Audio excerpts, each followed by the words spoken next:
Hi, this is Eric at Frog Valley Tropical Fruit Farm, and this is Florida Natural Farming. This is part 2 of my mango video. It's January 11th, 2023, and we have major bloom going on most of our mangoes. And I'm going to talk about plant biology and soil biology and the exposome. That's what the plants or you're exposed to in its lifetime, and epigenetics and planting seeds and compost and probiotics and prebiotics, the usual stuff. Anyway, so I'm standing in front of this Lancetilla tree. I do not like Lancetilla mangoes. I don't want you to die, tree. I love you, so please do not take that offensively. This tree has some fungal issues going on, and it's all of our grafted trees. We have 250 grafted mango trees, and they were all purchased as small 3 gallons from Zills. So they were like this big, like in pots, 1 gallon or 3 gallon pots, 1 gallon. And the fruit on the Lancetilla is huge, but it just has a vile taste to it. And definitely this is a fruit that I just don't pick, but I see it's got a couple of seedlings growing under it. Maybe if I planted some other trees, mango trees near it of varieties I like, maybe it could hybrid with the fruit and change the fruit flavor, because I have found that sometimes when the different varieties of mangoes cross-pollinate with each other, that they can instill the flavors of the variety they're crossing with into the variety that they cross-pollinated with. So, for instance, a buttercream can become a giant buttercream mango with hints of sweet tart in it, if it cross-pollinates with a sweet tart mango, and still retain its buttercream texture. It has an incredible texture, buttercream does. Buttercream has either been blooming or fruiting for us every month for 14 months. So for 14 months straight, it's been in a fruit or flower state. It's pretty amazing. So this is a ice cream mango. It's one of my favorite fruits. It's definitely in my top 10.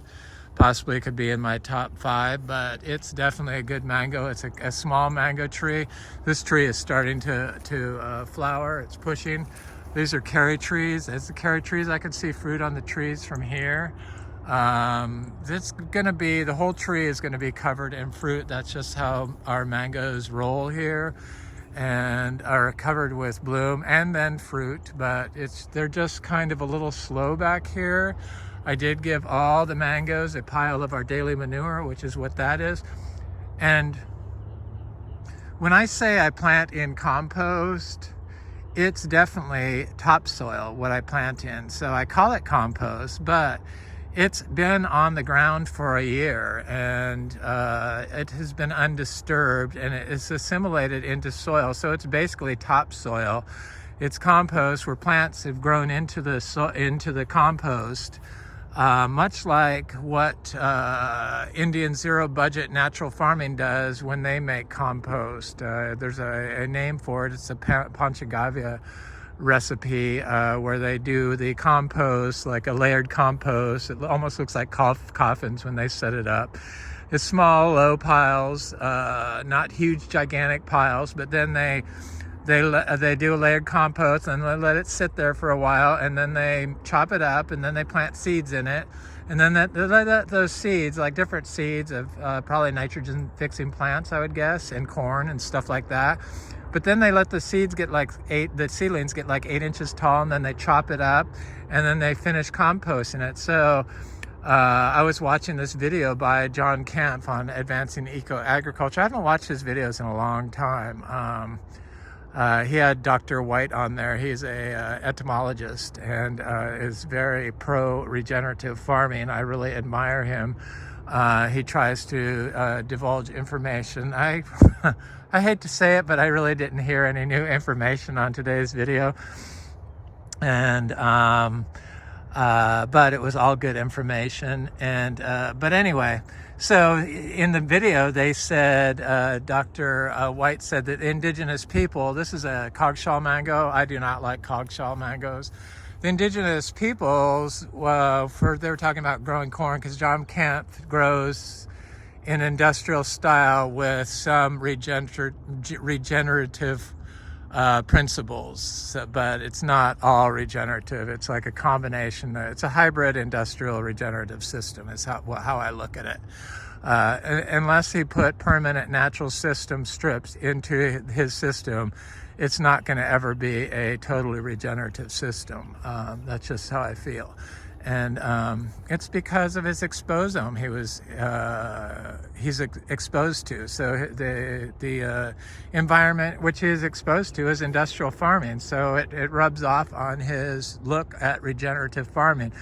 And so anyway, Dr. White was talking about how the indigenous cultures, this is a Kerry mango that's like completely covered in bloom, and it's getting ready to open, but it does have fruit on it already.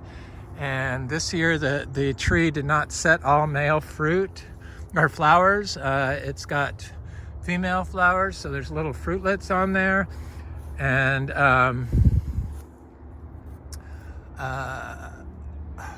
I see them right here. You can see little fruit, so that's exciting. Usually the Kerry will do all male, and then the second bloom might be some female, and then the third bloom. It just hasn't been the best productive tree because of having male flowers, but now it's like all female flowers, it looks like, and it has fruit on it. So it's going to be a huge crop this year. I like Kerry mangoes. I don't put it in the top 10, definitely. I don't even think I put it in the top 15, but I do like them. But anyway, so Dr. White in Advancing Eco-Agriculture today was, talking about corn, landrace corn, so indigenous corn that is like it's a nitrogen-fixing corn. All plants have the ability to be nitrogen-fixing. It's our management that prevents that from happening. Some plants are better at it than others, but some corn is nitrogen fixing, and it's indigenous corn. So he said the indigenous people would chop up roots of the trees or the corn and dry it and then put it in the soil. But in the process they would kill a lot of the biology. But I found that interesting because one of the inputs that I did and practiced on was collecting roots from nitrogen fixing plants, pine trees. Pine trees are nitrogen fixing trees, and so I'd collected root. In fact, they get root nodules on them. So I collect roots from that, and I wanted my system to be more drought tolerant because we do dry farm. So I collected roots from cacti and nitrogen fixing cacti. There's a few known nitrogen fixing cacti. I happen to have one of them, so I caught the roots from that. And then I put it in a liquid solution with fungal spores and bagged organic alfalfa pellets. The spores grew inside the liquid, the fungal spores. So there was all kinds of mushrooms. It was a saprophytic fungi, like an ear fungi, I guess. And black soldier flies were in there. Anyway, I used that as a spray. I put some earthworm castings in there, so there's earthworms in there also. They lived in the liquid. It was rather unique. Put milk in there and everything, and so that's a probiotic. So it probably had a lot of nitrogen fixing bacteria. I did lots of experimental stuff here, and that was one of them. But I found that interesting that it's indigenous knowledge from American Indians, and that we probably all have as humans in our DNA on how to grow, because how else would I come up with that idea on my own? Anyway, so these are ice cream mangoes. That's a pina colada mango, a little tiny tree. It's the only pina colada that survived the freeze of 2 years ago. That's another ice cream. There's a big ice cream over there. There's an ice cream mango. I think this is about where it's got like bloom all over it. And ice cream mangoes. Kerry mango produces 3 crops for us, by the way. 3 separate crops, distinct crops, long season. So this ice cream mango also produces 3 crops for us. So a lot of the trees here, because we grow naturally, have been able to express their natural genetic ability, because we grow as close to natural as possible. And granted, the trees came from a nursery, zills, they all came from zills. We employ indigenous farming methods from India. So we have the miniature zebu cows, and we use the manure for it. And I apply a probiotic and a prebiotic together when I do my inputs daily, every day, year round. So this is it. So it's hay, which is the probiotic, and manure, which is hay is the prebiotic, and manure is the hay is the prebiotic, manure is the probiotic. I got that backwards in my last video, but in part of it, some of it I got correct, but oops, I figured you could figure it out. But it has fungi growing in it, and we probably all know what type of fungi these are, but they grow naturally. I don't harvest these. It grows in cow manure and grass. It's a fungi, and they Dr. White, this is a coconut cream mango, said that the fungi distributes the bacteria inside the plant tissue. Yeah, the endophytes. That's how the plants get their nutrients, and they figure the nitrogen fixing bacteria is distributed by the fungi. Well, we kind of already knew that the fungi endophytes are distributing the biology into the plant. That's just what they do, because they have highways, strands, mycelium strands that are like superhighways. They're made of water. Mushrooms are all water, so they're facilitating the distribution of DNA from plant to plant, and biology from plant to host, and from mineral to host, and mineral to. So they're providing all the stuff that the plant needs. So I see right in here I have a little cashew seedling. I'm going to go over there.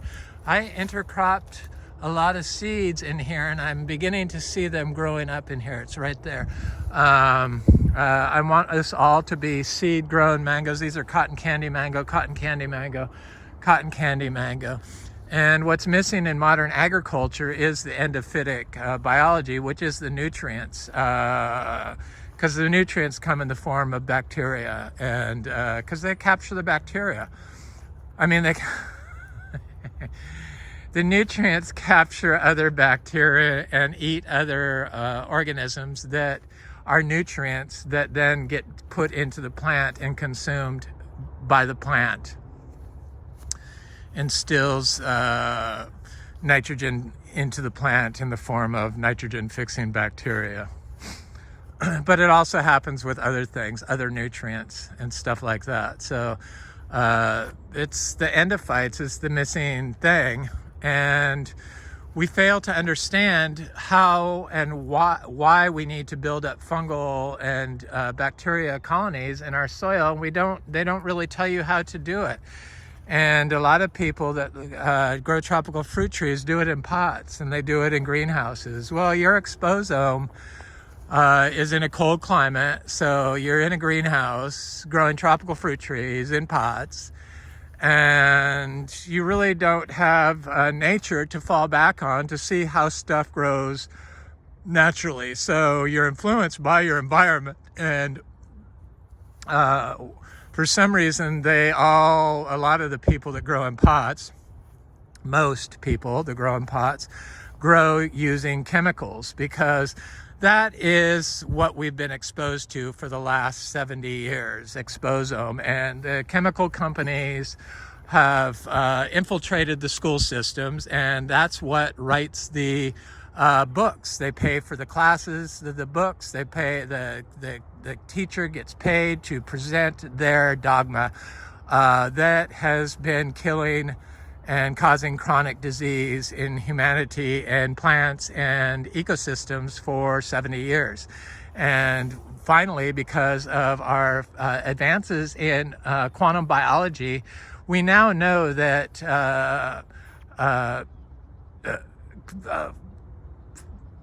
agriculture chemicals are toxic to mitochondria in cells, or mitochondrial cells, mitochondria DNA.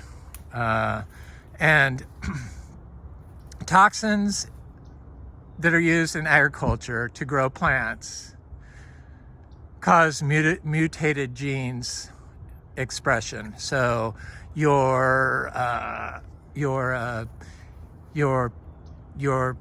energy that the mitochondria needs to produce is producing a secondary metabolite that can't work with an enzyme that's produced by the bacteria that synthesizes, let's say, selenium. So the toxins from the environment, from the exposome, your exposome is how you're managing your soils for your plant. This is a fruit punch mango. It's got bloom on it all over. And so by exposing your plant to chemicals, agriculture, you're mutating your mitochondrial DNA, and it's not in a plant beneficial way. And then you're consuming that plant, and that's what's causing chronic disease in humans. They figure that's the root cause of it. Cancer, everything. If you're growing using chemicals, I already know that you don't focus on your own diet, because if you're willing to give your plants that you're consuming chemicals, then you obviously don't eat an organic diet. I just don't see that. It's been my experience with people that grow using chemicals don't believe in organic. So that's your exposome, because that's what you're exposed to. You're exposed to artificial growing conditions. You're not exposed to nature. You can't observe how they are being grown in nature. You can't observe what natural forces do to plant growth, for trees especially. And I think that's highly important. And maybe stepping out of the greenhouse and growing naturally cold tolerant trees in your zone could propel you to see that you can do it organically, and it's superior. And the old chemical way is on its way out. I hate to tell you, but it is, believe it or not. But you can't, everyone has to move at their own speed, and some people just are unable to learn. So here's more fruit punch mangoes. That's just how it is. They just refuse to believe. But I read a lot. I was exposed to books and reading at an early age. My mother was a librarian for the city, and so I always had to read. Now I don't read novels, but I do read tons of science papers every day. Lots of them, and I'm obsessed with it, especially quantum biology. And I don't always get it right away, but the more I watch, read, and learn, eventually some of it sinks in, and then I focus on my health. So I do believe in feeding my gut bacteria carbs daily, and giving them a wide range of phytochemicals, which I get from my tropical fruit leaf teas. So this is a jackfruit tree, and I mentioned this tree in my last video as being the only tree that didn't have flowers, that was kind of getting of size. This is a grafted tree called Orange Crush. But when I was walking back after doing my last video, I looked down and I see, yes, it does have fruit on it. It's got flowers. It's not flowering up here yet, but it's got flowers. And this is a tiny little tree. I mean, it's not 4 inches around. It's like 2 inches around, maybe 3 inches. but it's got fruit on it already, and it's got daily manure, and I put a daily manure here, so it got 2 piles, so that's why. Daily manure with hay, so hay and manure at the same time. A probiotic is the manure, and the prebiotic is the hay. So the hay is the food, and the manure is the biology. And minerals and phytochemicals and all kinds of stuff that the miniature zebu give us.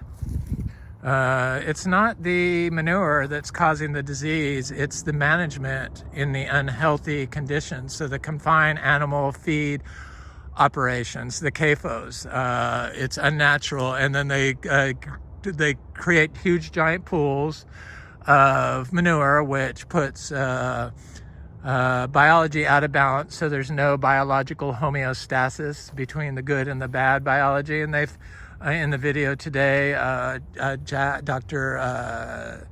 White said that the like fusarium, a fungal fusarium, can be plant beneficial, but it's a matter of the tree's defense and the biology in the soil that creates a biological homeostasis, so an equilibrium in the soil that is plant beneficial.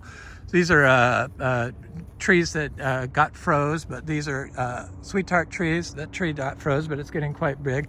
These are all pushing flower, these mangoes. We're gonna have a lot of mangoes this year. It's gonna be a really good mango year, I could tell. This is a nursery grown tree. So the trees in this area, actually, this was the last spot on our property that ever had standing water. And we don't have standing water anymore, even during long periods of heavy rain of like 10 inches. Sure, it'll be standing water while it's happening, but within an hour or two, it's all gone. And that wasn't always the case. When we first came here, this was horse pasture, it was mowed lawn, and I really couldn't figure out how to get stuff to grow. And I'm obsessed with figuring out how things work and I just can't stop thinking about it. It's how I've been for a long time. I am obsessed. And so what you can see my chop and drop in here, we combine all regenerative farm modalities, modify them, and call it Florida natural farming. So we take permaculture, which is what this is, chop and drop. And so anyway, these trees through here got that mango wilting disease, where it's like they start turning black and they die back. And what stopped that from happening is I dumped some of that root leachate, black fly soldier leachate, onto this tree, and it stopped instantly. So it was a very concentrated probiotic for the soil, and we still had standing water here. And what eventually stopped that standing water here, in combination with allowing our orchard floor to grow out into this weedy mess that people despise, which is very health beneficial to tropical fruit trees. It's not competing, it doesn't compete, it is the home where the biology resides that is plant beneficial, that is endophytes in our plants. So what stopped the standing water is I took biodynamic horns. We used to be biodynamic certified. We are no longer biodynamic certified. I still follow biodynamic farm standard, but I make biodynamic 500, which is when you put manure in a horn and you bury it at the fall equinox and you dig it up at the spring equinox. So you leave it in the ground for 6 months. You do it where you've been making preferably biodynamic compost for years, and you do it in that area so it transfers the biology into the manure. Well, I think the biology is probably already in the manure. And when I dug mine up the first time, I felt like there was life in there and it did not want to be scooped out and sprayed. I practiced and put it in a barrel of water, and it had fungi in there. It lived in there for a year. It would lower itself to the bottom of the water tank and lift itself up. This is the manure in the horn that had been inoculated for 6 months in the ground, the BD 500. Lift itself up and put a hyphae out onto the algae on the side of the thing, and I guess collect chlorophyll and nutrients from the algae that was on the side of the tank, and then it would pull it back in and then sink back to the bottom. You could see the fungi in the thing. And so I was like, I buried the horns in areas that I've had trouble spots. I do it where people have sprayed glyphosate next door just to prevent, give a biological response to a toxic substance that affects plant mitochondria. And in turn, downstream will affect our mitochondria. Well, I've shown that glyphosate is a leading cause of gut die-off. And people that are growing using chemicals that don't believe in organic farming are consuming a lot of glyphosate and other herbicides and antibiotics, which is what they are. And they're pesticides. Antibiotics are pesticides. So you're consuming them and you're killing off your gut bacteria that is responsible for brain health and neurological function. So anyway, this tree survived. And then when I buried the horn here, within 6 months, the standing water never came back. It's never come back. And it's because we provide a home for the biology, which is the living roots from this mass of undisturbed orchard floor that nature put there. And then we feed it probiotics and prebiotics. So hay and chop and drop and manure. And that's all it needs. I think you have to apply something every day year round, micro amounts. You don't need to apply large amounts of nitrogen. We apply 29 pounds of nitrogen per acre per year. So this is a tree that I think it's coconut cream, and it's doing a big bloom. And those are coconut. No, this is not coconut. Yeah, coconut cream. These are cotton candy. Cotton candy, that's sweet tart. This is a buttercream that's doing a big bloom.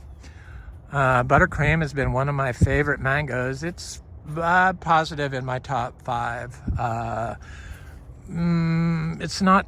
haven't really seen its full potential, but I know that if just for the fact that it can produce flowers or fruit every day of the year continuously, year after year, because we're in 14 months where it's had fruit or flower, not this particular tree, but a buttercream tree. That means that that's a trait that I want to see. And a lot of people think that the traits transfer from the epigenetic traits. So traits derive from environment, from its exposome. So they're not like born with that particular trait. They're traits that they develop over time. That's epigenetic traits. And so a lot of people think that those traits can transfer on to the next generation. I'm not so sure if that's true. I think they may be able to start quicker and function a little bit better right off, but I found that I can take nursery plants, remove the soil from those nursery plants. Not all. Some of them are damaged. Some of them have the mitochondrial damage. Jaboticaba is one of those things, from being grown in peat moss and hollytone for so many years. I believe that the mitochondria from those nursery grown trees is damaged. And there's definitely dysfunction when you try to put them into a natural system. But if they're not damaged, some growers, their trees are not damaged, like Lara Farms. Their trees, I found that I can take their trees, remove the soil, rinse them in rainwater, and put them into the system like this. And we do dry farm everything, so I don't water plants when I plant them in. I never have. None of these trees have ever been planted that or grown that way. So this is buttercream mango. It's looking good. It's got a big bloom on it. This is a lemon zest tree that produced 3 crops for us. This tree almost had fruit or flower. It had it for 10 months out of the year. So it's possible that this lemon zest and another lemon zest grown exactly the same way, just in separate locations, have completely separate phenotypes. So the way they express themselves. So this one has multiple crops, and the one in the back has 0, and they've gotten the exact same inputs. That's the exposome. So the soil probably back there is more compacted. I didn't do anything different. I'm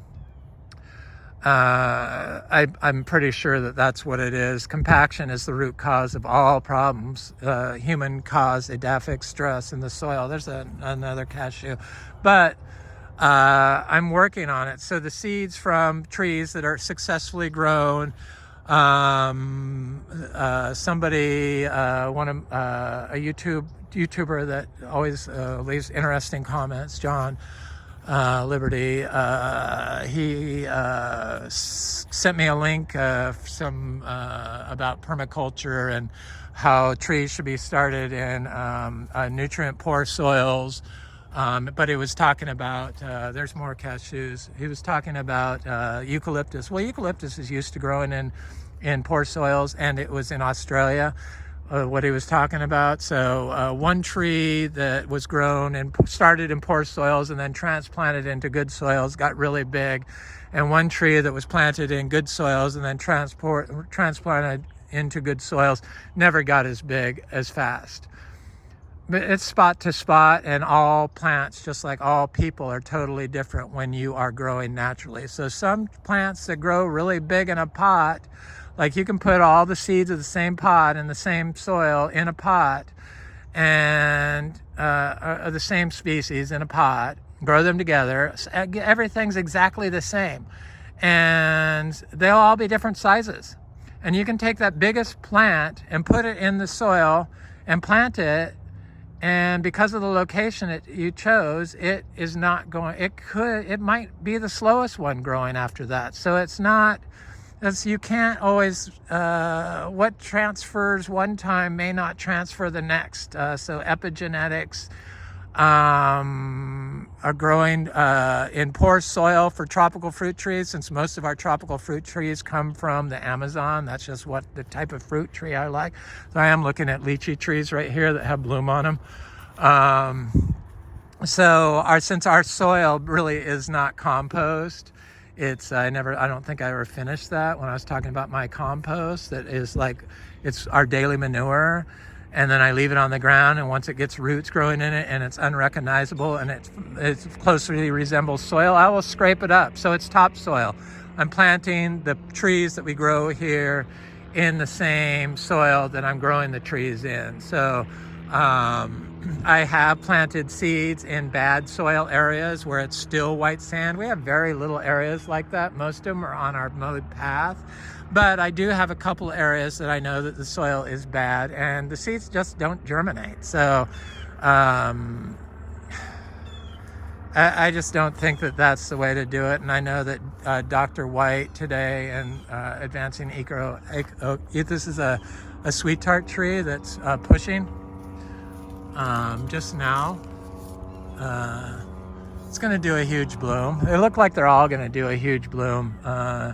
And here's a J31 mango. It's got a huge fruit forming on it. This is the first time this tree has fruited. It's got its daily manure here. I've been trying to get manure in here. So I don't know if the the epigenetic changes that we noticed are the way the tree has expressed themselves on, even a second generation, because I have second generation Miko lemons, and I don't notice any difference between the original generation. It's location. So this has always been a bad location, and no matter what I put in here, it grows crappy. This is a lychee tree. It's the same age as the rest of them. I've done everything to this area, but it's all due to compaction. You can tell it's compaction because there's no diversity in here. The grass is very short. I mean, it should be taller. It's been years, 6 years probably since I mowed this. And I stay off of it. And I've done vegetables in here. I've done everything in here. I need to put some more horn in here. But what I need to do, and I think is the most important thing, is to plant a lot of more trees in here. So I need to put a lot more bananas in here. I need to put a lot more different species in here. And then I think that everything will come together. I think that's the missing link. So bananas I've planted in here in the past never grew good. In fact, I have some over here, and that's why I don't have more in here. But I think that, in fact, I know the more that you plant a variety in an area, the better the successive varieties will do. So the mangoes are starting to do okay. I've been trying to get manure on them. I forgot these for some reason because I kind of ignored this spot, because after 6 years, 8 years, it's like, oh my God, nothing's even growing in here. But there are trees that are growing in here, and the closer you get to the big trees over there, this big santal tree is growing fine. I see it's got yellow leaves on it. Somebody told me that the yellow leaf santal is the sweet one if it gets cold, and the one that the leaves turn red is the sour one. Well, I don't think so. Maybe that's true, but I just don't. That has yellow leaves on it, and I hadn't seen that before, and that's from the cold. But it doesn't seem affected by the cold. Here's a mango. These mangoes should be a lot bigger. I mean, they should be a lot bigger. These lychee trees should be a lot bigger. This has always been a trouble spot, but it is getting better. Look at the weeds are getting bigger. The trees are getting bigger. So it is slowly getting better. I have a little mango seedling right there.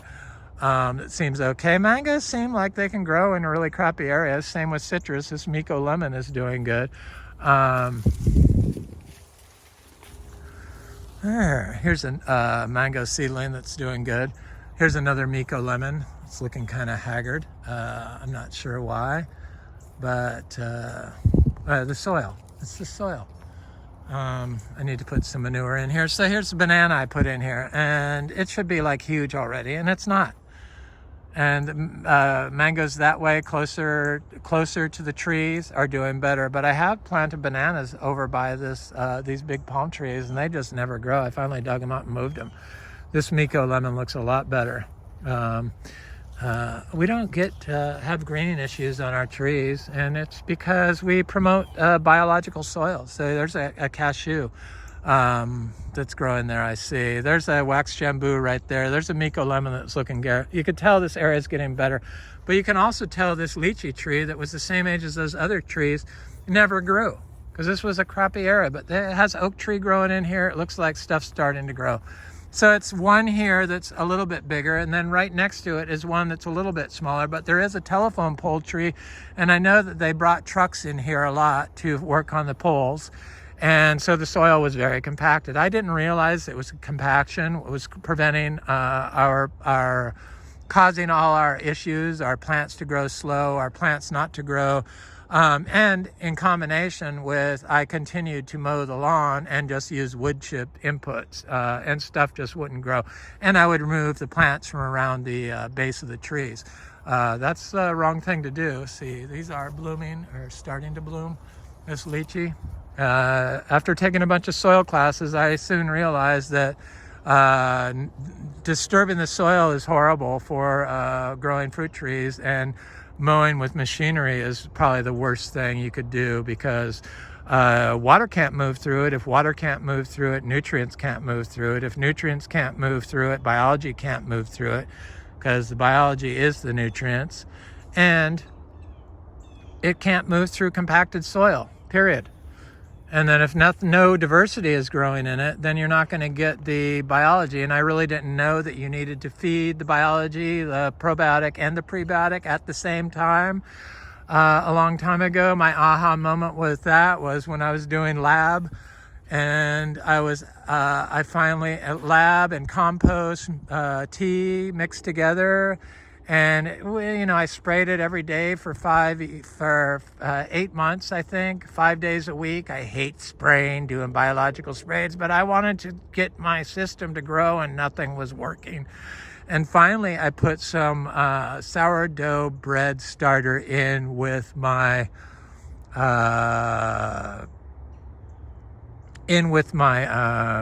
my biological teas. And that carbon from the bread, it was a carbon prebiotic, probiotic mixed together with the prebiotics or the probiotics from the compost and the lab that really triggered things, and I really didn't know why. And it turns out you have to apply prebiotics at the same time as probiotics. There's a Miko lemon. I'm gonna go look at some mangoes. I think we have some more little seedling mangoes over here. I'm gonna try to see those and then wind this video up and look at the last of our mangoes. But I think we all get the idea now what to do. It's a focus on soil health. So that's our core principle, is soil health. And then combining all aspects or certain aspects of all regenerative farm method modalities. If I see somebody that says they grow organic and they're mowing their orchard floor, I know they don't know what they're doing. And they certainly couldn't be organic. Or maybe they're organic, because organic really isn't organic anymore. They allow for the use of plastic mulch, which is a super toxin to soil, causes major edaphic stress to soils. And soil stress is a major contributor to mitochondrial damage in plants. Look at this starfruit tree. Have starfruit again. This tree always produces kind of year round, and it's finally getting big. It's a Kari or a Sri. I grow both those types. So the soil stress from toxins, from chemicals, and from plastic, because plastics are made of chemicals, and when they break down into nanoparticles, they attract heavy metals, which are also toxins to mitochondria. So organic is not really organic. The safest, probably the safest certifiable form of agriculture is from biodynamics. Certified, Demeter certified, but you cannot find biodynamic produce anywhere, and you gotta know your neighbor. And the reason why I am not organic certified or Demeter certified is it was causing me too much stress, and I needed to eliminate stress from my life to take care of my neurological health. And it's worked, and I do videos every other day and explain what I do and why I do it, and I'm pretty sure that people can tell that I'm not going to sneak in toxic chemicals to speed up growth so that I can create a product to sell to somebody, because I'm really not into plant sales and fruit sales, period, as you can tell if you watch my videos. It's a little mango seedling. There's cashews, little seedlings. We have about 200 cashew trees. Our biggest tree, it was a nursery started tree, all dry farmed, produced so much fruit last year that it was unbelievable. I was getting like 35 fruits a day for weeks on end. And a lot of the seeds I planted here, and it seems like they're all coming up. Most of them I planted in the back, but I did do a lot up here. We will be a major cacao and cashew farm. We dry farm them. They grow naturally. We know what we're doing. I don't know everything. I'm still learning. There's just so much information that you have to keep learning that I'm having to go to human health studies on quantum biological processes and health to find new information, because you can relate the human health, quantum biological health studies to plant health, because it's all the same thing. Plant health, soil health, human health, animal health, it's all interconnected, which is why you have to holistically grow cows, and you can't grow them in CAFOs, or you're going to get a manure that is unsatisfactory to grow your plant to optimal health. It needs to be a holistically grown cow. So here's another Miko lemon. Look at how nice our citrus look. There's a Luke's Garcinia. We did start this farm for the Achachiro. We have about 500 Achachiros, and it's getting close to being Achachiro season. Here's an egg fruit. One of my favorite fruits, Poteria. Not all egg fruits created equal. just as not all sugar apples are created equal and not all mangoes are created equal, but it's egg fruit is definitely a top tier fruit. So these jackfruits are all fruiting. Here's a achachiro, here's a here's a jackfruit, here's a jackfruit. They're fruiting in winter. Here's a flowering mango. It's got a lot of shade. Our shade grown mangoes produce a lot of fruit. I really don't understand why people chop down all the trees around their mangoes so that the tree can get more fruit, when pretty obvious that this little mango tree in full shade is covered in little fruitlets. And sun stress and probably mitochondrial damage prevents your tree from epigenetic changes that are plant beneficial by working with the biology. Here's a Juliet tree, and I like Juliet. It's definitely in my top 15 mangoes, maybe 20. I mean, we have so many top tier mango varieties. I think we have 53 different mango varieties. Mostly top tier. I have a couple of crappy ones like Coggeshall and Lancitia, and I don't consider Valencia Pride top tier, though it's okay. Here's my little bull Romy. He's a little over a year. He's out of my favorite cow, Bogle Farms Uma. She's a little speckled beauty, and he's just a little angel. He's so good. And I wanted to see if this tree would start producing fruit, the jackfruits. So I tied him up to, or this tree, I tied him up to it for a long time, and I see it started flowering. And you know, the jackfruit usually is not supposed to flower, and especially this far north in the winter, but we have fruit and flower on our jackfruit, and they do quite well. And this tree is like loaded in flower. It's a grafted tree, loaded. There's flowers and fruit everywhere. So I'm not really sure why people aren't on board with growing how Hindustan developed these plants, and why we are still focused on what has become an embarrassment to agricultural minds, which is industrial farming, over the last 70 years. That's what we've been exposed to, and just because we've been exposed to it doesn't mean it's the right way. Citrus was developed long before Florida came along, and it was doing fine, and now they've do all these pesticides and herbicides and fungicides and chemicals to grow citrus, that they now put little citrus trees, a super hardy tree, in these plastic bags, these plastic tents, and fumigate them and do all this stuff to them, and the citrus only lives to be 15 years old. Well, the toxins are preventing your tree from establishing itself, and the gene mutation, the epigenetic changes that your toxins are doing to the mitochondria of your citrus is causing your tree to die at 15 years old, and it should be living to be 75. And the fruit you eat off that citrus is not healthy for your gut bacteria or your mitochondria either, because if the tree is got the toxins in its tissue, then you're consuming those toxins, and that is damaging your mitochondria and affecting your brain health. Anyway, that's it. This is Eric at Frog Valley Tropical Fruit Farm, and this is Florida Natural Farming.